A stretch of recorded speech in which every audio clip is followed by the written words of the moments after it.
BPL এর সাফল্য নির্ভর করে বিদেশি ক্রিকেটারদের উপরে। সবশেষ দুই আসরে ফরচুন বরিশাল কিংবা কুমিল্লা ভিক্টোরিয়ান্স যে সাফল্য পেয়েছে বাংলাদেশ প্রিমিয়ার লিগ ক্রিকেটে, তার অন্যতম কারণ ছিল এই দুই দলের বিদেশি ক্রিকেটারের মান অন্যান্য দলগুলোর চেয়ে বেটার ছিল। এবারও তার ব্যতিক্রম হবে বলে আমার কাছে মনে হয় না। এবার আমরা দেখতে চাই যে কোন দলের বিদেশি ক্রিকেটারের মান কিরকম এবং কে কে এখন পর্যন্ত যুক্ত হয়েছে। শেষ মুহূর্তেও ডিরেক্ট সাইনের মাধ্যমে বিদেশি ক্রিকেটারদেরকে দলভুক্ত করছে ফ্র্যাঞ্চাইজি গুলো। রাজশাহী ওয়ারিয়র্স দিয়ে শুরু করতে চাই। তারা নিয়েছে সাহিবজাদা ফারহানকে, পাকিস্তানের মোহাম্মদ নওয়াজকে, এরপর দুশান হেমন্ত, জাহানদাদ খান, বিনুরা ফার্নান্দো, এরপর হুসেন তালাত এবং শেষ মুহূর্তে চমক দেখিয়েছে জিমি নিশামকে দলভুক্ত করে। রাজশাহী ওয়ারিয়র্স এর পক্ষ থেকে জানানো হয়েছে যে আইএল টি20 শেষ হলে অন্তত আরো দুজন টপ ক্লাস প্লেয়ার তাদের ডেরায় যোগ দিতে যাচ্ছে। রাজশাহী ওয়ারিয়র্স এর লোকাল কালেকশন ভালো হয়েছে এবং তাদের বিদেশি কালেকশন ভালো হয়েছে। এখন দেখার ব্যাপার যে তারা আসলে বিদেশি ক্রিকেটারদেরকে কখন পায় এবং কিভাবে তাদেরকে ব্যবহার করা হয়, কম্বিনেশনটা কেমন আসলে হয়। রংপুর রাইডার্স এর দিকে যদি আমরা তাকাই, রংপুর রাইডার্স নিয়েছে খাজা নাফিকে। লাস্ট সিজনে বিপিএল এ দারুণ ক্রিকেট খেলেছিলেন খাজা নাফি, এরপর লাস্ট সিজনে চিটাং এর হয়ে খেলেছিলেন। এরপর সুফিয়ান মুকিম তাকে নিয়েছে, পাকিস্তানের ক্রিকেটার। এরপর এমিলো গে, এরপর মোহাম্মদ আখলাক, কাইল মায়ার্স, এই নামটা খুবই গুরুত্বপূর্ণ। কাইল মায়ার্স ফরচুন বরিশালকে বিপিএল জেতাতে বিরাট ভূমিকা রেখেছিলেন।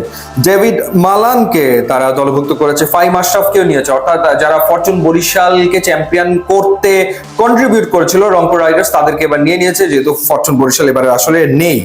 এরপর খুশদিল শাহ, ইফতেখার আহমেদ তাদেরকে নিয়েছে। আরো দুই পাকিস্তানি ক্রিকেটার আকিব জাভেদকে তারা নিয়েছে।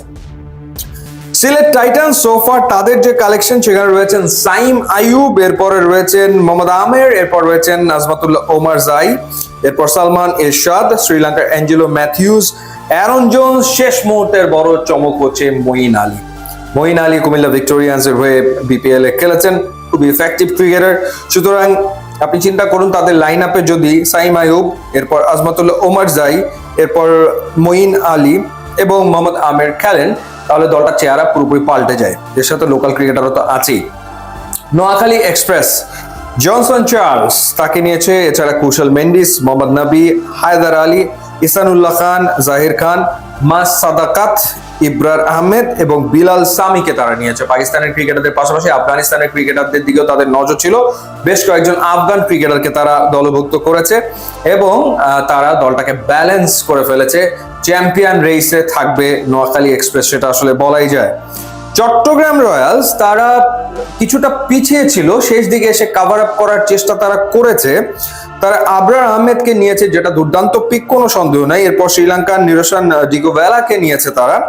শেষ দিকে আরো দুজনকে যুক্ত করেছে, পল স্টার্লিং এবং চারিত আসালাঙ্কা।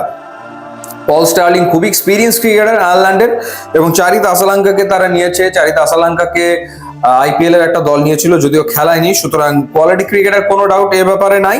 এর সাথে লোকাল ক্রিকেটারদের যদি যোগ করা হয় চট্টগ্রাম রয়্যালসকে আপনি ফেলে দিতে পারবেন না। চট্টগ্রাম রয়্যালসও আমার মনে হয় যে ভালো ক্রিকেট খেলার মতো দল। ঢাকা ক্যাপিটালস নিয়েছে উসমান খানকে, অ্যালেক্স সেলসকে, দাসুন শানাকা, জুবাইরুল্লাহ আকবর, রহমতুল্লাহ গুরবাজকে তারা নিয়েছে। ওডেন স্মিথ এবং ইমাদ ওয়াসিমকে তারা দলে নিয়েছে। আমার মনে হয় যে ফাস্ট বোলিং ডিপার্টমেন্টের দিকে তাদের আর একটু মনোযোগ দেওয়া উচিত ছিল, বা তারা ফাস্ট বোলিং ডিপার্টমেন্টে মনোযোগ দেবে এবং এখানেও কাউকে না কাউকে তারা নিয়ে আসবে, যেহেতু সময় এখনো খানিকটা বাকি রয়েছে। সো ওভারঅল প্রত্যেক টিমেরই কালেকশন যে খারাপ হয়েছে এটা বলার সুযোগ নেই, সবাই চেষ্টা করেছে। এরপরেও শেষ মুহূর্তে ওই যে আইএল টি20 শেষ হওয়ার পর প্রত্যেক দলেরই টার্গেট আছে আরো বড় দু একটা করে প্লেয়ারকে দলভুক্ত করার। সো লেটস সি, দেখা যাক, let's hope for the best যে এবার একটা ভালো বিপিএল হবে। খেলা মাঠে গড়ালে আমরা সেটা আসলে